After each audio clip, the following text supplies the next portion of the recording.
त्याची माहिती या संदर्भात होती, काय सांगणार? नाही, मग याची काहीही माहिती नाही, कारण देवेंद्रजींनी अशी चर्चा झाल्याचं कधीही सांगितलं नाही आणि देवेंद्रजी उद्धव साहेबांशी बोलतात असं कधीही मग सांगण्यात आलेलं नाही. आता भाजपचा महापौर झालेला आहे, ते गुढ उघडून टाका की ते एबी फॉर्म कोणी चोरले होते? नाही, ते तर पक्ष आता त्याची चौकशी करताय. पक्षाच्या चौकशीनंतर दोन गोष्टीची चौकशी होणं गरजेचं आहे.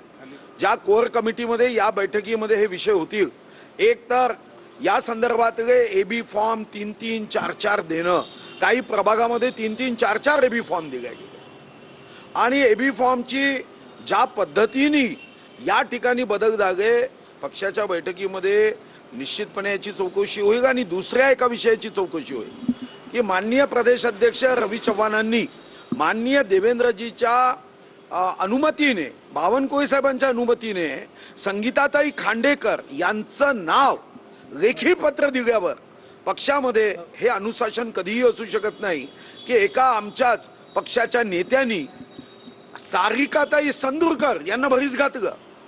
म्हणजे उद्या त्यांनी पक्षाचं अनुशासन हीनता करायची आणि कारण काय द्यायचं, तर पक्षाने दिलेल्या उमेदवाराचा अर्ज बाद झाला तर काय, मग तोच नियम त्यांच्या गटाचे उपमहापौर होते, त्यांचं नाव आलं तर तो नियम तिथेही लागायला पाहिजे होता, मग तिथेही दुसरा फॉर्म भरायला पाहिजे होता, पण असं झालं नाही. तुमचा अंगुली निर्देश किशोर जोरगेवारांकडे आहे का? तुमचा अंगुली निर्देश किशोर जोरगेवारांकडे आहे का? ऐसा है, समझने वाले को इशारा काफी है. जनता समझ गई और पत्रकार नहीं समझे तो यार कैसा होगा? हे सगळं ऑपरेशन तुम्ही घडून आणलं, त्याची माहिती महाराष्ट्राचे मुख्यमंत्री देवेंद्र फडणवीस यांना तुम्ही दिली होती का? चर्चा काही झाली होती का? मी स्वतः माननीय कोठेकर साहेबांची दिवसातून 4दा चर्चा करायचो, बावनकुळे साहेबांशी चर्चा करायचो आणि मुख्यमंत्री महोदयांची अनुमती घेतली जेव्हा उभाटाला 1 वर्ष देण्याच्या संदर्भामध्ये आमची चर्चा सुरू असताना, मग जेव्हा मी मुख्यमंत्री महोदयांना या संदर्भातली माहिती दिली तेव्हा मुख्यमंत्री महोदय असं बघा म्हणाले की 1 वर्षाच्या ऐवजी आवश्यकता असेल तर 1.25 वर्ष द्या,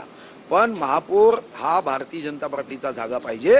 आपल्याला कोणत्याही परिस्थितीमध्ये पहिला महापौर दुसऱ्यांना देता येणार नाही, पण 1 वर्षाच्या ऐवजी 1.25 वर्ष तुम्हाला देता येईल, 4.25 वर्ष मात्र भारतीय जनता पार्टीचा महापौर. चर्चा झाली होती मुख्यमंत्र्यांसोबत. तुम्ही गटनेता जो आहे तो जोरगेवारांनी मागितला आणि महापौर पदाचा उमेदवार हा तुमच्या गटाचा मागितला होता, काय सांगणार? नाही, मी माझ्या गटाचा महापौर पदाचा उमेदवार मागितला नव्हता. जेव्हा पक्षाने मला विचारलं की तुम्हाला काय पाहिजे, मी सांगितलं मला काही नाही, मग पक्षाचा कार्यकर्ता पाहिजे, पक्षात जो सेवा करतो, पक्षाचा निष्ठावान आहे, त्याला संधी दिली पाहिजे एवढं मला वाटतं.